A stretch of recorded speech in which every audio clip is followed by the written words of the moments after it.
peradaban manusia berakhir di Palestina. Jika umat manusia seluruh dunia sudah berbicara tentang Palestina, Palestina, Gaza, Masjidil Aqsa, itu pertanda sebentar lagi kiamat. Ini adalah fakta akhir zaman yang harus kita terima, bahwa dunia memang tidak lama lagi berakhir. Ustadz nakut-nakutin, bukan saya, Rasulullah yang menyampaikan. Saya hanya menyampaikan saja, bukan menakut-nakuti. Karena saya tidak mau takut sendirian, mending kita takut bareng-bareng. Makanya saya sampaikan. Bapak Ibu, Palestina adalah jantung dunia. The heartland of the world. Ya, jantungnya dunia. Kenapa Palestina disebut jantung dunia? Karena Palestina menghubungkan benua Afrika, Eropa dan Asia. Maka negara yang bisa menguasai Palestina, dia bisa menguasai dunia. Hari ini ada sebuah bangsa yang berambisi mengambil alih dunia. They really want to take over the world and to create one government in the world. And the new frame, the new world order. Ada sebuah negara yang ingin mengambil alih dunia dan mereka ingin menciptakan tata peradaban dunia. Negara ini meyakini bahwa Tuhan mereka sebentar lagi akan datang. Mereka menamakan Tuhan mereka Mesayah. Siapa Bapak Ibu? Mesayah. Mesayah versi mereka, versi kita. Siapa Bapak Ibu? Dajjal. Dajjal. Saya sampaikan, saya tidak bicara tanpa fakta. Bertahun-tahun sejak 2006, saya studi pendidikan saya setelah S1 di Indonesia. Saya ngambil 2 kali S1, saya ngambil sastra Arab di INSEAD Dubai. Lalu kami pelajar di Palestina. Nah, saya mendengar bagaimana hiruk pikuknya pemimpin bangsa yang satu ini yang sangat rakus terhadap dunia. Ini saya sampaikan pertemuan Benyamin Netanyahu, ya, bukan Setanyahu, ya. Benyamin Netanyahu. Benyamin Netanyahu bertemu dengan petinggi Rabi Yahudi, membicarakan tentang persiapan kenapa raja mereka tidak juga datang, karena istananya belum ada. Ini pertemuannya, Pak. In punish with the third cycle mind and don't get to help in the end. Master burden or I didn't put it in, I didn't put it in, or like happened that moving mind. So you can happy with you might it's a happen showing that you're on that. Ada begitu banyak data yang saya kumpulkan ketika saya berada di Palestina, di Mesir, Kairo, dan di Turki, termasuk di Dubai, di Oman, Muscat. Saya terpaksa harus ke negara Timur Tengah karena kita mencari dan membaca tentang peluang Indonesia kembali membuktikan asa dan cita-cita terbesar di dalam Undang-Undang Dasar 45 pembukaannya. Kita menyatakan bahwa penjajahan di muka bumi harus dihapuskan karena tidak sesuai dengan pri kemanusiaan dan pri keadilan. Maka orang yang cinta NKRI wajib menciptakan perdamaian dunia. Betul? Nah, ini prinsip politik luar negeri kita. Ya, Bapak Ibu rahmati subhanahu wa ta'ala. Nah, mereka sangat berambisi menguasai dunia. Maka demi Allah, di mata kami sendiri, Bapak Ibu, ketika kami sholat di Masjidil Aqsa, mereka menggali 300 terowongan di bawah Masjidil Aqsa, persis di bawah Masjidil Aqsa. Saya perlihatkan pada Bapak Ibu, kiblat kita yang pertama Masjidil Aqsa. Ada yang pernah ke Masjidil Aqsa, Bapak Ibu? Belum? Saya doakan tahun ini Bapak Ibu berangkat ke Masjidil Aqsa bersama Pak Camat, Pak Sekcam, ya, Pak Sekretaris Camat, Pak Kapolsek, dan Pak Babinsa. Insya Allah berangkat ke Masjidil Aqsa. Insya Allah. Kenapa saya katakan demikian? Isyarat dari Rasulullah. Nanti saya sampaikan kabar gembira dari Gaza beberapa hari yang lalu. Ya, saya langsung mendengar dari Syekh yang ada di Gaza, Bapak Ibu. Saya bersama Ustaz Rani tadi sudah disampaikan harusnya kami ke Gaza, tapi ternyata kami tidak bisa. Situasi masih berkecamuk. Maka kita ingin bertemu dengan Duta Besar Indonesia di Kairo. Sayang sekali Pak Lutfi sudah 2 kali saya bertemu dengan beliau di Kairo. Kami tidak bisa, namun kami disambut oleh Kepala Biro Politik KBRI Indonesia di Kairo, Ibu Dian. Nah, kami ngobrol di sore hari yang sangat dingin sekali, suhunya sangat dingin di Mesir saat itu. Kami sampaikan cita-cita kami Indonesia. Kami ingin ikut memerdekakan Palestina, membayar hutang kemerdekaan Indonesia pada Palestina. Tolong doakan kami Bapak Ibu. Saya dan teman-teman tidak akan pernah berhenti berjuang sampai bendera merah putih berkibar di Masjidil Aqsa. Itulah mimpi para ulama besar dunia, termasuk 5 remaja penghafal Quran di bulan Ramadan. Mereka mimpi ada sebuah bangsa yang mereka tidak kenal wajah mereka. Man haula? Lakina aksara adaduhum. Siapa mereka? Kami tidak tahu. Tapi jumlah mereka sangat banyak. Belakangan mereka tahu ketika salah satu dari mereka membawa bendera yang Rasul sebutkan warnanya merah putih. Betulkah Rasulullah menyebutkan merah putih dalam hadisnya? Oleh karena itu, nantikan penjelasannya setelah pesan-pesan berikut ini. Jangan kemana-mana, tetap bersama saya setelah yang satu ini. Yang saya tidak saya muliakan karena Allah, Bapak Ketua Dewan Kemakmuran Masjid Musyawarah, Bapak Ustadz Ahmad Wahidi Maki MPDI. Terima kasih Pak sudah menyambut kami dan mengizinkan kami hadir di sini. Ini nampaknya kajian terakhir kami. Besok saya dan tim kembali ke Riau, Pekanbaru. Kantor kami di Riau, Pak. Adapun saya kembali ke Bandung, Jawa Barat. Saya tinggal di Bandung, Pak. Tapi kami ke Jakarta dulu. Dari Jakarta kami langsung ke Bandung. Saya hadir bersama istri. Alhamdulillah, didampingi istri, Pak. Karena sudah lama tidak ketemu istri, Pak. Jadi istri saya datang mendampingi. Juga seperti yang saya muliakan karena Allah, Bapak Sekretaris Camat Kecamatan Seberang Ulu 1. Terima kasih Pak sudah hadir. Salam kami untuk para pengurus di Kecamatan Seberang Ulu 1. Ya agak susah menyebutnya, Seberang Ulu 1. Ya sama tidak saya muliakan karena Allah, Bapak utusan dari Kapolsek, Bapak Kapolsek Kecamatan Kapolsek Seberang Ulu 1, dan juga Bapak Babinsa dari Koramil, Pak. Dan kami terima kasih Pak sudah hadir. Saya selalu semuanya. Juga saya hormati dan saya muliakan karena Allah, para orang tua kami, para sesepuh, para tokoh, para alim ulama, hadirin Bapak Ibu yang dirahmati Allah Subhanahu wa taala. Tidak ada oleh-oleh yang saya bawa banyak Bapak Ibu. Habis nanti ada oleh-oleh kami bawa dari Provinsi Hebron. Provinsi Hebron ini adalah Al-Khalil, tempat Nabi Ibrahim tinggal sampai wafatnya. Nah, di Hebron ini ada penjara besar Bapak Ibu. Saudara-saudara kita disekap. Saya masuk diperiksa semua apa yang saya bawa. Ada checkpoint, ya tentara Israel memeriksa semua apa yang kami bawa, termasuk memeriksa badan saya. Saya masuk alhamdulillah bisa bertemu dan ngobrol dengan saudara-saudara kita di Al-Khalil Hebron, provinsi yang terdekat ke Gaza.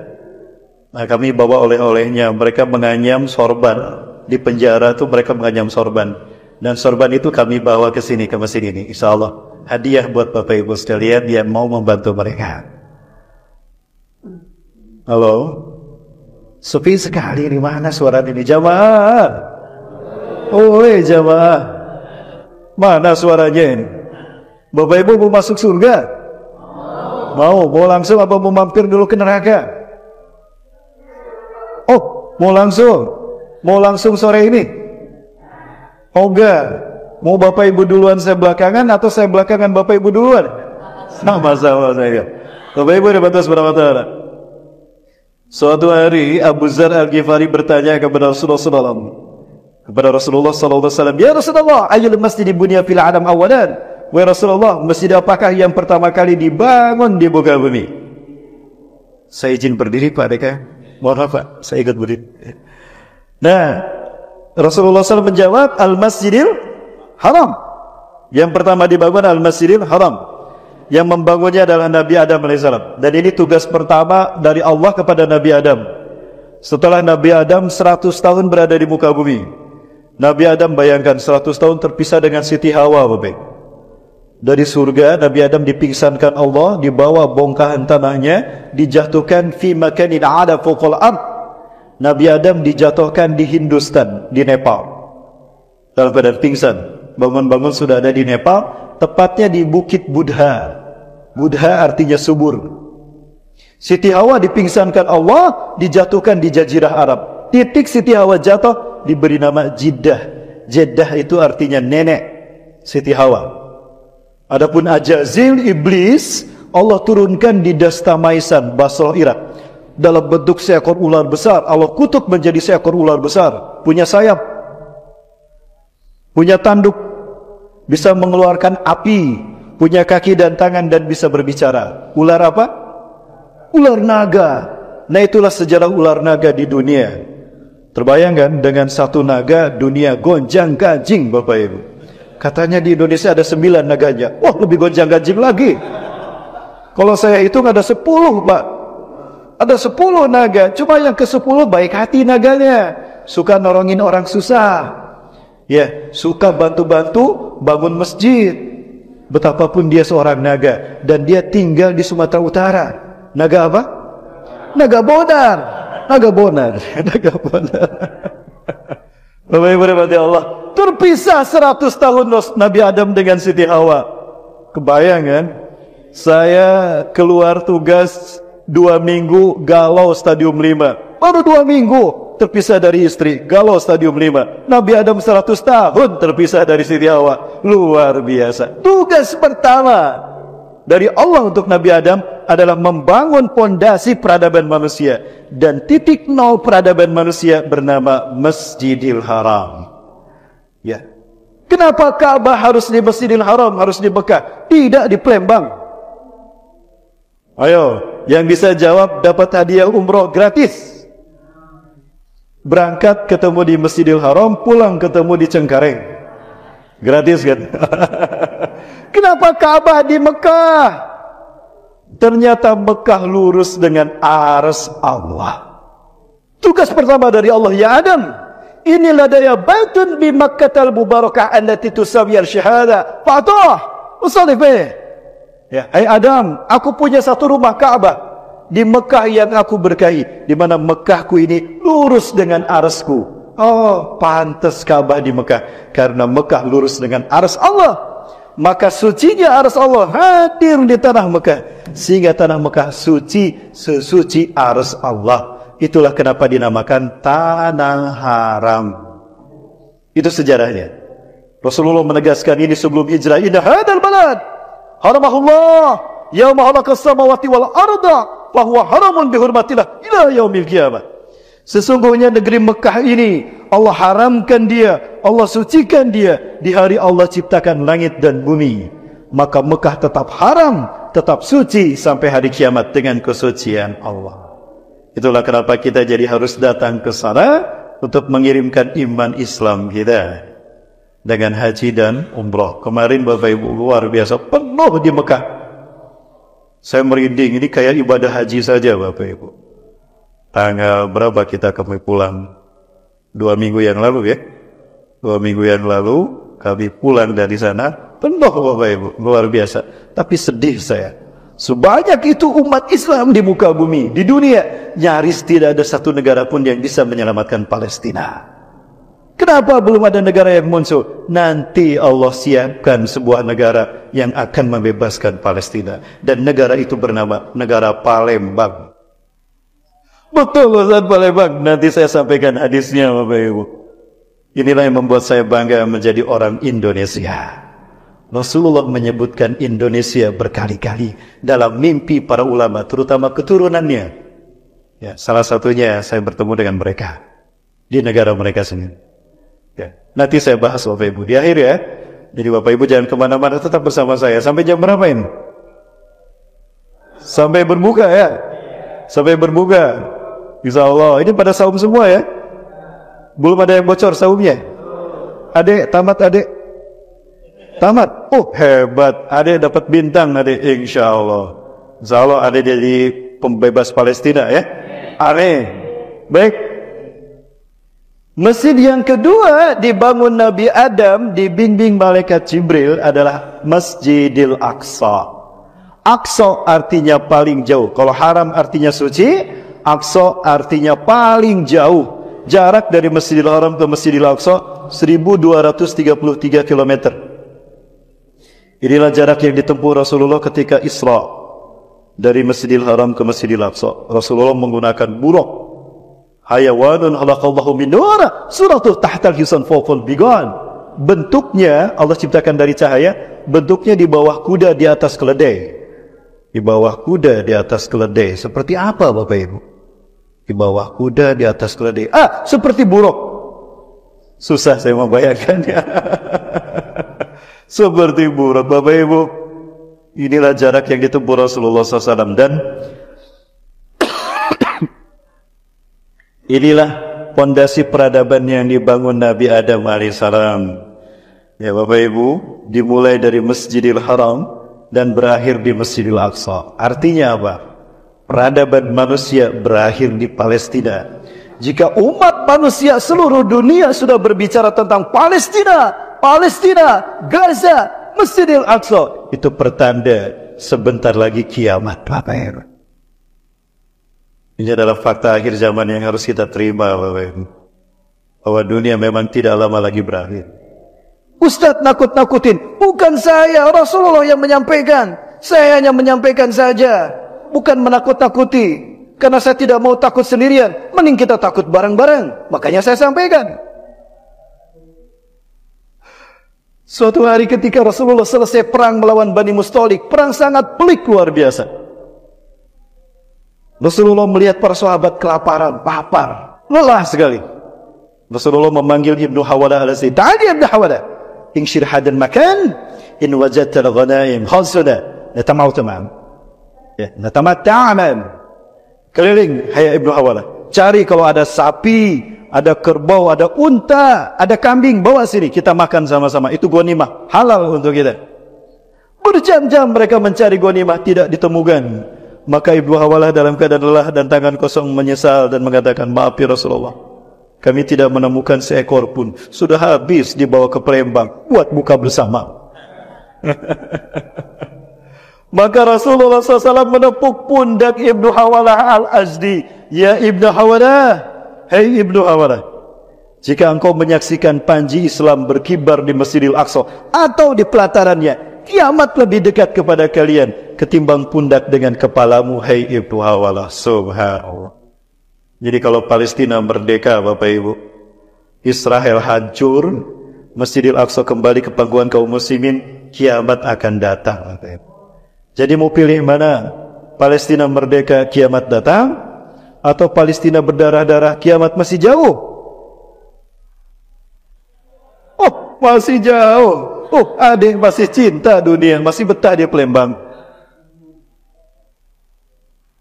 Bapak Ibu yang dirahmati Allah Subhanahu wa taala, inilah hari akhir yang tidak bisa kita elakkan.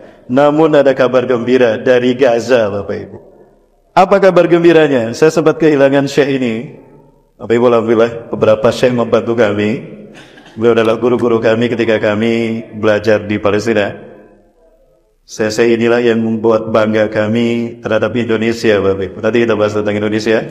Tadi sudah kami semangati adik-adik pelajar di SMP 41. Tadi kami silaturahmi ke SMP 41 menyampaikan kabar gembira bahwa tugas Indonesia menciptakan perdamaian dunia. Dan ada rahasia kenapa bendera kita merah putih, ternyata ada hadisnya. Subhanallah. Bapak Ibu yang Subhanahu wa taala, saya sampaikan kabar gembira dari saudara kita di Palestina, Gaza, Bapak Ibu, jangan kemana-mana, tetap bersama saya setelah yang satu ini. The smell of musk is spreading all over Gaza. People are digging out of the rubble, picking up monitors, smelling the smell of enemies. Inilah yang terjadi di Palestina saat ini. Setiap hari, bahkan setiap detiknya terus dilakukan pencarian. Korban yang tertimbun reruntuhan akibat kekejaman Zionis Israel. Dan ajaibnya, meskipun para syuhada dapat ditemukan setelah berhari-hari kemudian, namun tidak sedikit pun tercium bau busuk yang tidak sedap. Malah sebaliknya.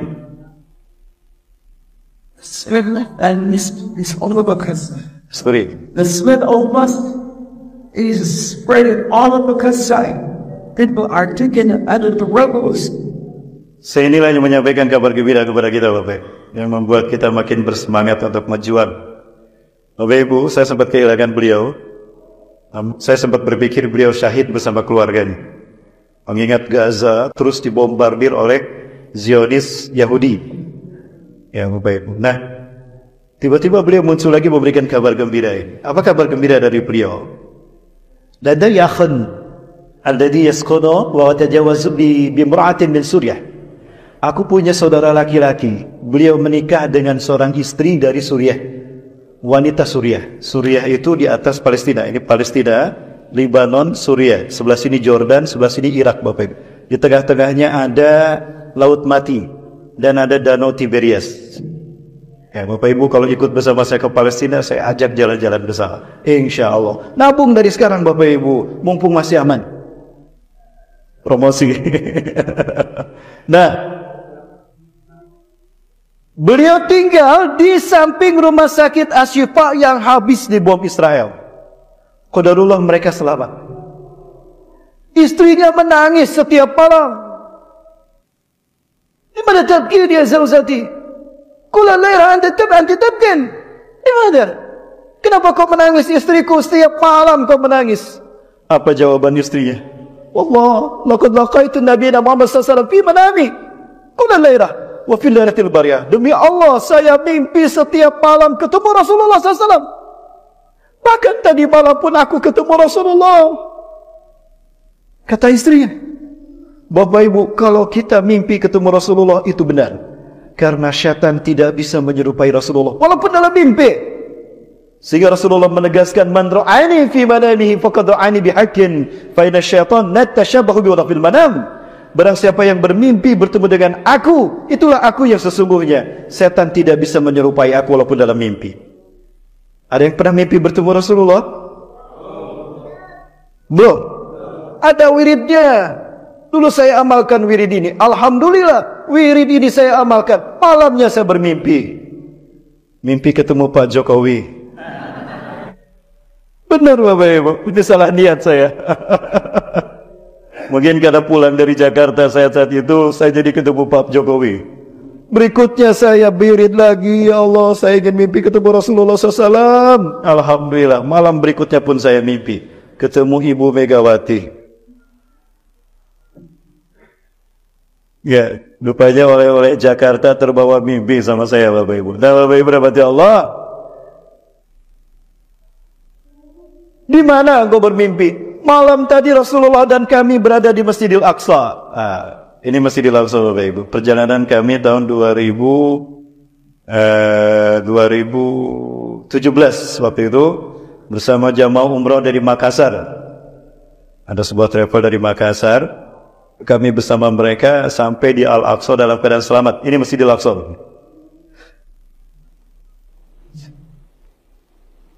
Ini bagian paling tinggi dari Al-Aqsa. Al-Aqsa itu alun-alun yang luasnya 14,4 hektar. Ada banyak pintu, ada pintu barat, timur, selatan, utara. Nah kita masuk dari pintu utara, Babul Khuttah. Karena hotel kami di Salahuddin Street tidak jauh dari Babul Amud. Dari Babul Amud ke Babul Khuttah. Nah kalau kita masuk ke Masjidil Aqsa dari Babul Khuttah, masjid pertama yang kita dapati masjid ini. Ini Masjid Dam Afdra. Kenapa dinamakan Masjid Dam Afdra? Karena di dalam masjid ini ada batu Isra Mi'raj. Batu yang dinaiki Rasulullah ke Sidratul Muntaha ketika peristiwa Isra Mi'raj. Sidrah artinya terminal, muntaha penghabisan. Berarti Sidratul Muntaha adalah ujung alam semesta. Nah Rasulullah naik batu ini. Ini batunya Bapak. Batunya sebesar kubah emas. Ini kubah emas. Makanya masjid ini dinamakan Dam Afdra atau Kubatus Sahra. Ini batunya Bapak. Ini batunya. Dan ketika Isra Mi'raj Rasulullah naik di atas batu ini, persis seperti abang ini. Batu ini sedang dibersihkan karena pergantian musim panas ke musim dingin itu membuat batu ini berlumut. Kalau tidak dibersihkan batu ini hancur. Jadi ada saat tertentu di mana batu ini dibersihkan. Ini bagian dalam dari kubah yang tersusun dari 6 juta keping emas. 6 juta keping emas disusun menjadi kubah Bapak Ibu. Ini ada pilar di mana ibu-ibu sedang mengantri ini dari Kazakhstan. Dia sedang memegang batu itu dan ketika saya pegang lengket tercium harum minyak kasturi.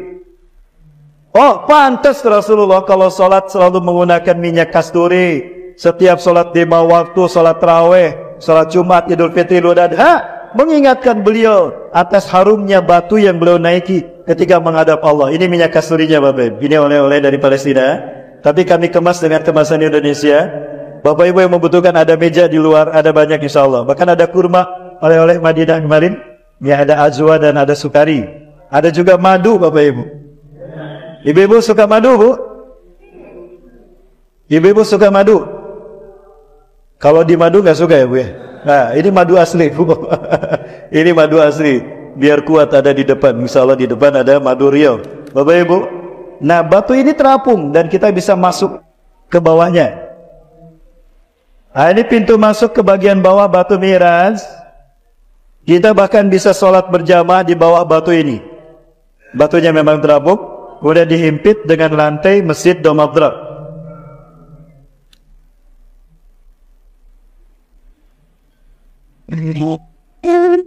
Nah, ada yang sedang pada sholat di bawah batunya.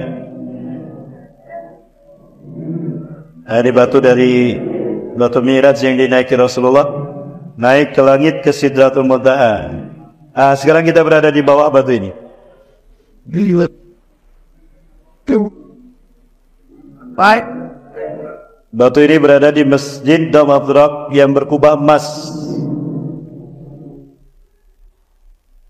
Ini adalah kubah, di mana di kubah inilah Rasulullah SAW berdiri menjadi imam sholat 1.500 Nabi dan Rasul. Mereka hadir, diperintahkan Allah hadir ke bumi untuk menjadi makmum, memuliakan Rasulullah SAW. Ustaz, mereka sudah meninggal Ustaz, masa hadir lagi? Inilah kekhususan bagi para Nabi dan Rasul. Kekhususan dan kehormatan bagi Rasulullah SAW. Nabi yang sudah wafat pun harus dibalik lagi ke bumi untuk menyaksikan dan menghormati Rasulullah hadir di Palestina. Subhanallah. Katanya orang yang sudah meninggal gak bisa balik lagi ke dunia. Betul. Tapi untuk orang-orang tertentu spesial. Dan jangan pernah mengatakan orang yang gugur di jalan Allah meninggal. Tidak. Mereka hidup di sisi Allah. وَلَا تَحْسَبَنَّ الَّذِينَ قُتِلُوا فِي سَبِيلِ اللَّهِ أَمْوَاتًا بَلْ أَحْيَاءٌ عِندَ رَبِّهِمْ يُرْزَقُونَ. Sungguh jangan kau kira orang yang gugur di jalan Allah mereka mati. Mereka hidup di sisi Allah mendapatkan rizki. Nah, ketika Rasulullah hadir di Masjidil Aqsa, mereka Allah perintahkan hadir menghadiri, menghormati Rasulullah. 1.500 Nabi Bani Israel hadir berkumpul di sini dan Rasulullah berdiri di mihrab ini. Di sinilah Rasulullah berdiri menjadi imam salat. Nah, kemarin itu seorang muslimah, istri Syekh tadi, dari adik Syekh tadi yang dari Suriah, mimpi Rasulullah ada di sini. Kaum muslimin yang terluka dari Gaza dengan luka-luka mereka berkumpul di sekeliling Rasulullah. Jumlahnya 32.000 orang. Hampir 32.000. Persis seperti angka yang sekarang jumlah menjadi korban syahid pembantaian Yahudi. Wa nashku ilaihi ala ba'asabana min zulmil Yahud. Dan kami curhat kepada Rasulullah tentang luka-luka dan kezaliman, kejahatan Yahudi kepada kami. Anehnya, Rasulullah cuma tersenyum menyambutnya. Harusnya Rasul menangis kan? Seperti kita Bapak Ibu. Harusnya menangis menyaksikan bagaimana Palestina terluka Bapak Ibu. Ini contoh. Terlalu banyak video dan foto yang harus kami simpan dan kami perlihatkan pada Bapak Ibu. Pembantaian kepada saudara-saudara Yahudi Bapak Ibu. Saya melihat kaki-kaki mereka hancur dirawat di rumah sakit itu Bapak Ibu. Subhanallah. Saya tidak kuat menyaksikannya bersama Ustaz Randi. Kami lihat dan ada 21 pasien yang kami kunjungi di rumah sakit Palestina ya. Ini contoh korban yang masih selamat, tapi mereka terluka dengan luka parah. Anak-anak Bapak Ibu.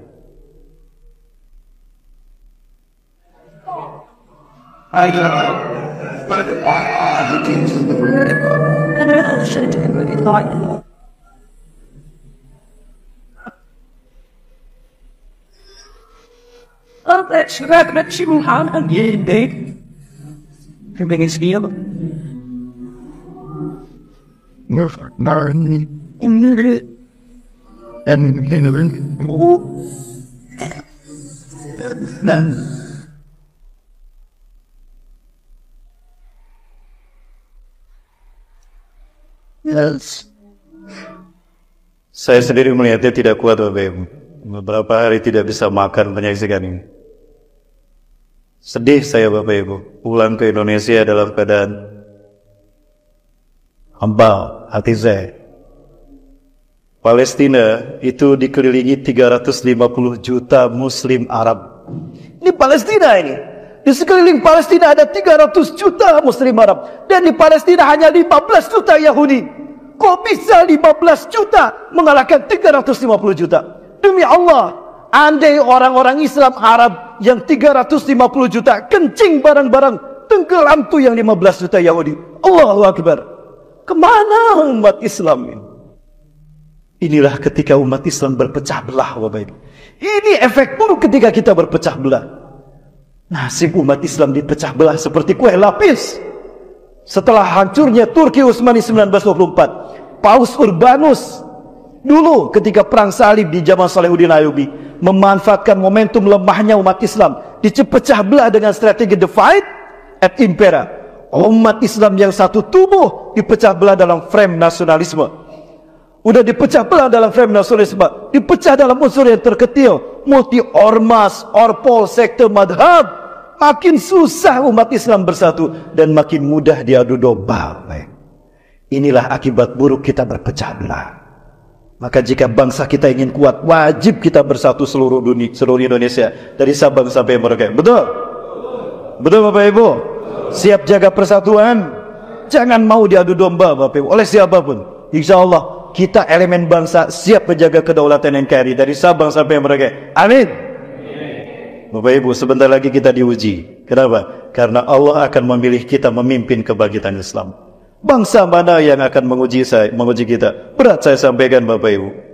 Betapapun ini hadis Rasulullah SAW. Nanti saja kalau Bapak Ibu ketemu dengan saya secara face to face. Lanjut Bapak Ibu. Masih bersama saya? Mana ini ibu-ibu, suaranya nggak ada? Bu. Oh Ibu, jadi masuk surganya Bu? Oh jadi, saya kira udah lupa Bapak Ibu. Bu, Rasulullah hanya diam saja. Rasulullah tidak menjawab. Tapi kemudian Rasulullah tersenyum. Rasulullah tersenyum kepada kami. Wa huwa yatabassam ilaina. Kenapa kata Rasulullah kepada kami? Di sini Rasulullah berdiri, duduk, dan kami berkumpul. Apa kata Rasulullah SAW? Sobron-sobron ya ahla Syam, sobron-sobron ya ahla Gaza, qaribun alaikum nasrum min Allah Azza wa Jalla.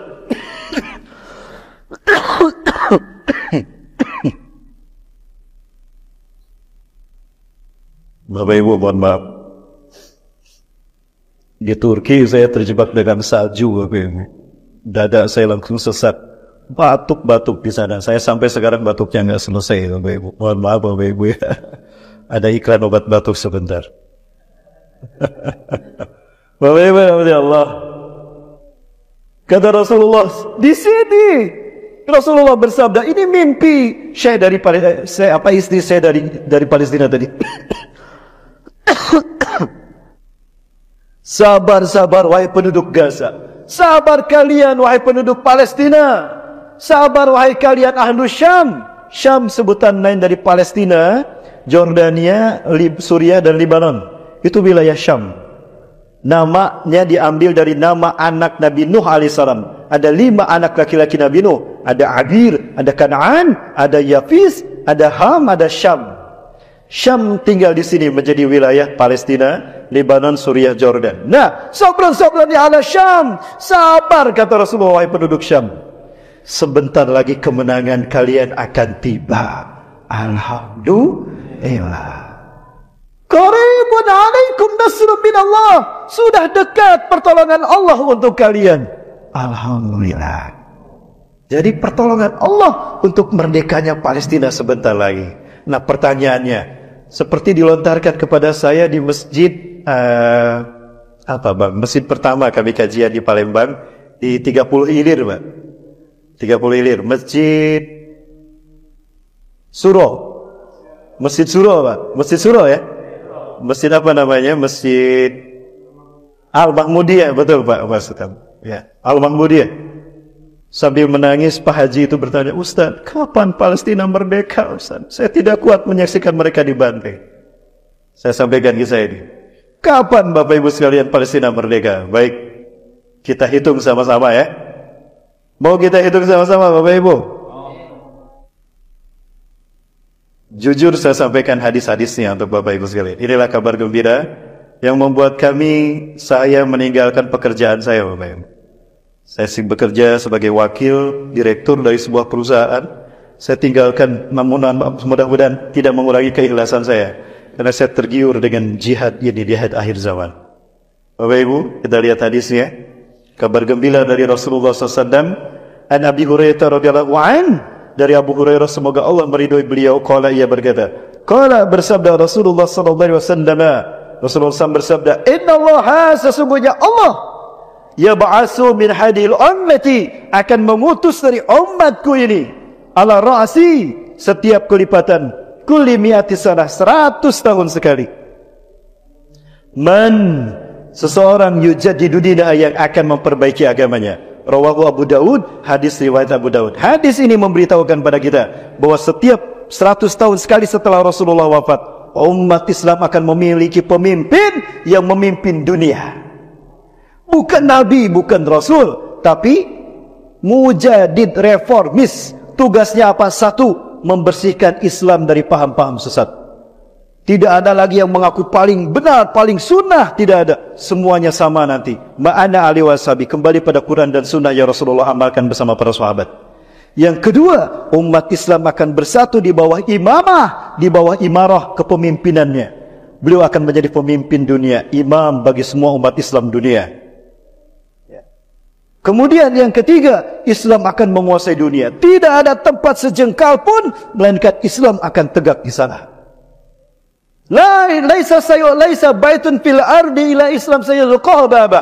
Tidak ada satu rumah pun baik di kampung ataupun di kota, Islam akan mengetuk pintunya, memberikan kedamaian ke seluruh dunia. Dunia akan aman sejahtera, tidak ada lagi pembantaian, tidak ada perang, tidak ada kejahatan.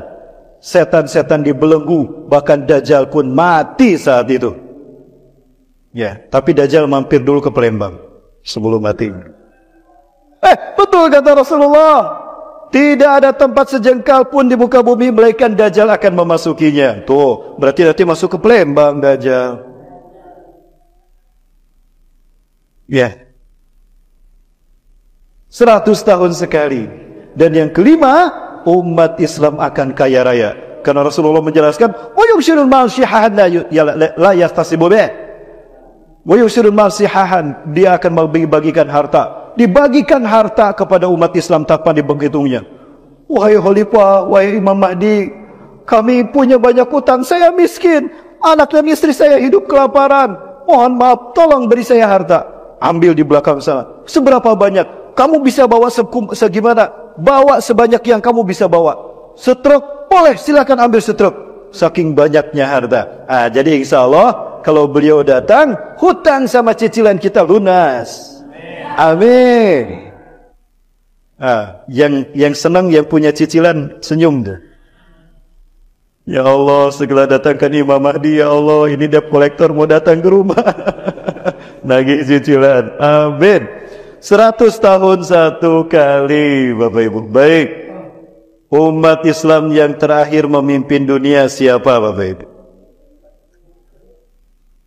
Umat Islam yang terakhir memimpin dunia, menggenapkan 1315 tahun Islam memimpin dunia sejak Rasulullah, adalah Turki Utsmani.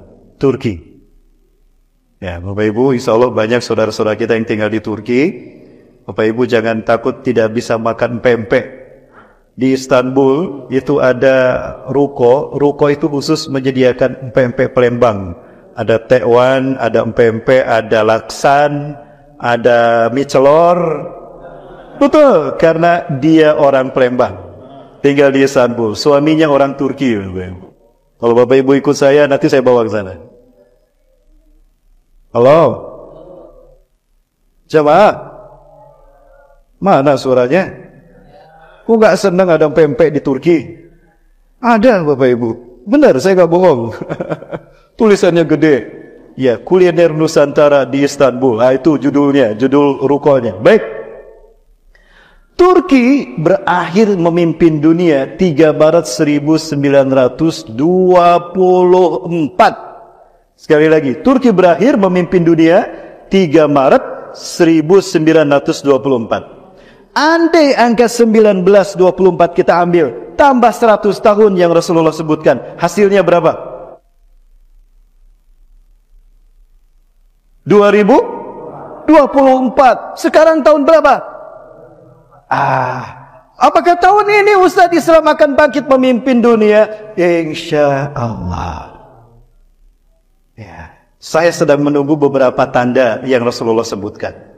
Apa Ustaz beberapa tandanya? Satu, Indonesia punya presiden baru.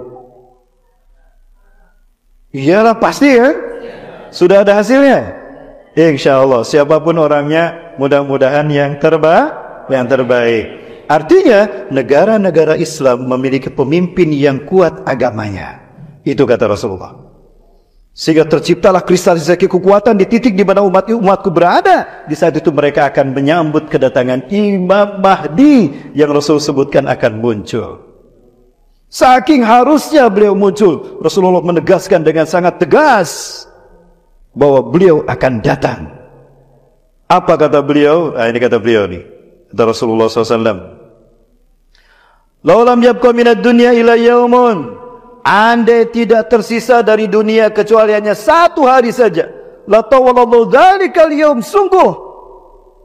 Sungguh Allah akan memanjangkan hari itu hatta yub'asa fi rajulin min ahli baiti. Ain. Laulam yabqa, andai tidak tersisa minad dunia dari dunia ini ila yaumun kecuali hanya satu hari. Ini hari terakhir besok kiamat. La tawallahu dzalikal yaum. Allah sungguh akan memanjangkan hari ini. Hari ini akan dipanjangkan hatta yub'asa fihi rajulun min ahli baiti. Ini harusnya yub'asa karena ada rajulun dan hatta yub'asa fihi rajulun min ahli baiti, sehingga diutus seorang laki-laki dari keturunanku. Yuwatiu ismi, serupa namanya dengan namaku. Berarti siapa namanya? Muhammad. Wa ismu abi, nama ayahnya sama dengan nama ayahku. Siapa? Berarti nama lengkap beliau Muhammad bin Abdullah. Yallahul ardo qistan wa adlan. Beliau akan memenuhi bumi ini dengan kesejahteraan dan keadilan. Kama muliyat zulman wa jawra. Sebagaimana sebelumnya penuh dengan kezaliman dan pembantaian dan kejahatan. Insya Allah beliau akan datang. Kapan Ustaz? Tadi hitungannya berapa ratus tahun sekali?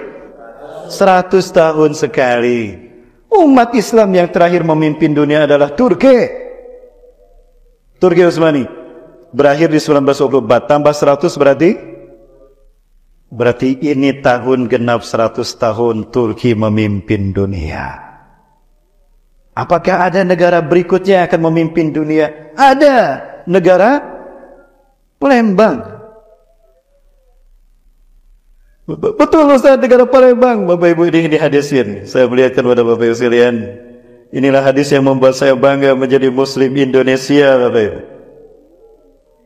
Di dalam kitab An-Nihayah fil Fitan wal Madahib wa Asratus Sa'ah, karya Syekh Al-Hafiz Imam Ibn Katsir rahimahullah. Saya buka hadisnya, atau dalam Sahih Muslim syarah Syekh An-Nawawi, tidak sengaja saya temukan hadis ini. Anna Sauban hadasa, bahwa Sauban bercerita, annahu sami'a Rasulullah sallallahu alaihi wasallam yaqul, Sauban mendengar Rasulullah bersabda, inna rabbi zawaliyal ardo, sesungguhnya Allah Tuhanku membentangkan bumi ini untukku. Bumi yang bulat dibikin datar sehingga terlihat terbentang dari timur hingga ke baratnya. Wa atani akan zain, Allah memberikan kepadaku 2 pusaka. Sekali lagi Rasulullah bersabda, wa atani akan zain, Allah memberiku 2 pusaka.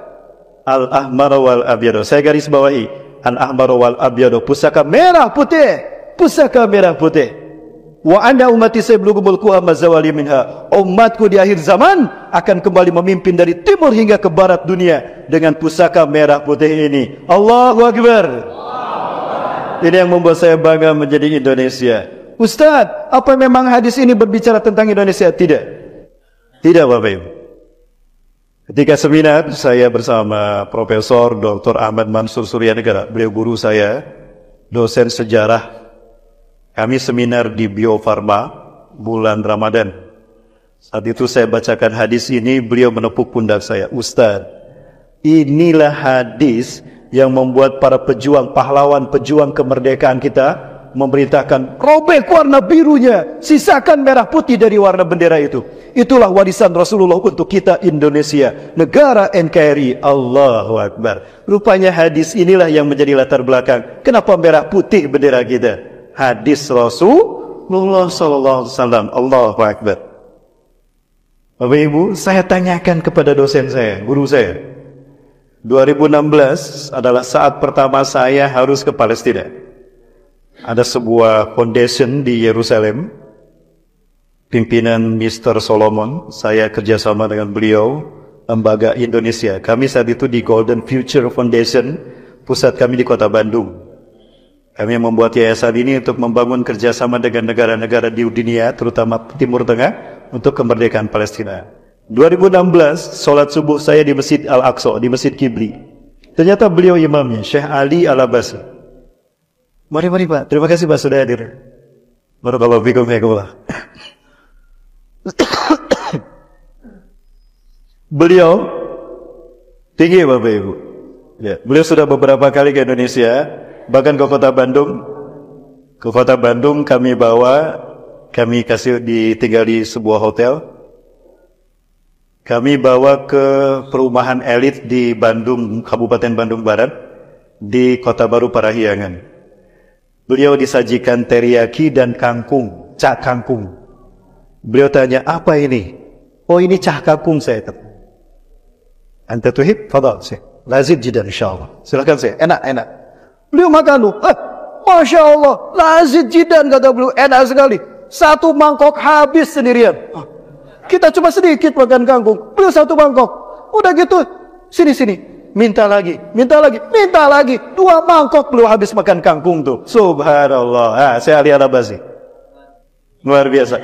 Beliau saya tanya langsung. Ma ra'yukum an hadal hadis? Hunaka ma'alakum baina hadal hadis bi biladina. Apa pandangan Anda, Syekh, tentang hadis merah putih dengan negara kami? Bendera kami merah putih, Syekh. Apa kata beliau? Jawaban beliau sama dengan jawaban Dr. Yusuf Abu Sunaina.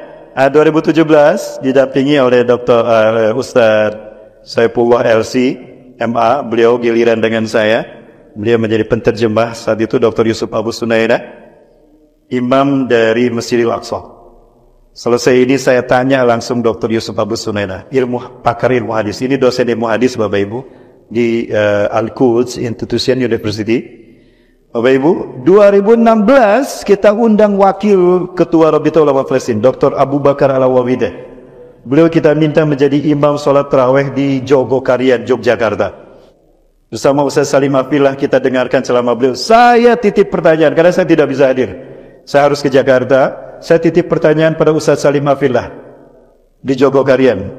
Ustaz, tolong tanyakan ini tentang Indonesia. Jawabannya apa? Subhanallah. Beliau dengan jujur mengatakan, ala kulli biladin alladziina yaqbaluna al-islam dinahum. Dari semua negara yang menerima Islam sebagai agamanya, antum ya Indonesia lamma yakhtarkumullah li sari adadin qabla sa'ah. Kalian Indonesia yang belum Allah pilih memimpin kebangkitan Islam. Allahu Akbar. Kata beliau, tinggal Indonesia di muka bumi ini yang belum memimpin kebangkitan Islam. Berarti Indonesia is the next Turki. Indonesia adalah Turki berikutnya. Allahu Akbar. Maka siap-siap Allah menguji kita Bapak Ibu. Ya, karena Allah akan menguji kelayakan kita. Allah akan melakukan fit and proper test bagi Indonesia. Layakkah Indonesia memimpin dunia? Maka pilih saya jadi presiden. Setelah bicara saya. Bapak Ibu yang dirahmati Allah, menangis kami mendengar jawabannya. Ya Allah, Allahu Akbar, buktikan ya Allah, izinkan kami membuktikannya. Awal Ramadan tahun kemarin, kami diundang ke Padang Sidimpuan, ibu kota Tapanuli Selatan, salah satu kabupaten terjauh juga dari Medan, Bapak. Ya, kami berapa lama di sana, Bang? Kami tinggal di Batang Bahal, di sebuah wisma milik Dr. Yunan Nasution, alumnus Mesir. Beliau mengundang kami bertemu dengan Pak Polsek, Polres, dan Rami, dan Dim, kemudian juga Babinsa, Babin Katibmas, Ketua DPRD Tapanuli Selatan. Hadir tokoh-tokoh di sana, kami buka bersama. Di situ saya sampaikan, kami ketemu dengan murid-murid beliau saat itu. Kami sampaikan mimpi orang mulia, Bapak Ibu, sudah dimakamkan, jasad mereka sudah meninggal. Jasad mereka dimakamkan, ketika digali jasad mereka harum karena harus dipindahkan. Ya, peraturan di Madinah di makam Baki, siapapun yang meninggal hanya 1 tahun saja. Setelah itu digali, dipindahkan. 2 kali digali jasad beliau, kuburan beliau, jasadnya masih utuh. Kain kafannya masih bersih. Harum minyak kasturi, itu minyaknya Bapak Ibu. Jadi promosi lagi saya. Itu minyak kasturi. Maka akhirnya dibiarkan, tidak dipindahkan. Nah, beliau-beliau ini bermimpi bertemu Rasulullah SAW. Sekali lagi, banyak yang bermimpi Rasulullah SAW. Dan Rasulullah menyebutkan nama negara kita, Indonesia. Wow. Dalam mimpi beliau-beliau ini, bahkan guru beliau, Syekh Utsman, mendapatkan kasaf. Langsung kasaf itu maksudnya bertemu dengan Rasulullah, tiba-tiba pingsan dan bertemu Rasulullah SAW. Rasulullah berlari. Kami bertanya pada Rasulullah SAW, "Ya Rasulullah, di mana anda tusra? Ilaina anta dhahib?" Kenapa anda tergesa-gesa? Kemana anda akan pergi? Apa kata Rasulullah SAW? "Ana dhahibun ilal Gaza." Saya akan pergi ke Gaza. Sauqatilul Yahuda alladziina yaqtuluna ummati fiha. Akan aku perangi orang-orang Yahudi yang membantai umatku di Gaza. Ana astarik zahiban ma'aka ya Rasulullah. Izinkan kami pergi bersama anda. Beliau-beliau ini pergi bersama Rasulullah SAW. Tiba-tiba Rasulullah berhenti, Bapak Ibu. Tiba-tiba Rasulullah berhenti. Di depan Rasulullah SAW ada pasukan yang sangat banyak. Saking banyaknya tidak terlihat mana ujungnya. Beliau-beliau ini berkata, "Ya Rasulullah, maksar adaduhum man haula." Siapa mereka ya Rasulullah? Banyak sekali jumlah mereka. Apa kata Rasulullah SAW? "Hum ummati alladzina yuhibbunani bisyiddah wa ana uhibbuhum bisyiddah." Mereka adalah umatku yang sangat mencintaiku dan aku mencintai mereka.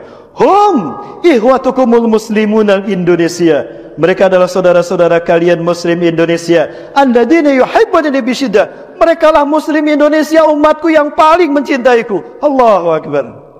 Wa ana uhibbuhum bisyiddah. Dan aku pun mencintai Indonesia, kata Rasulullah.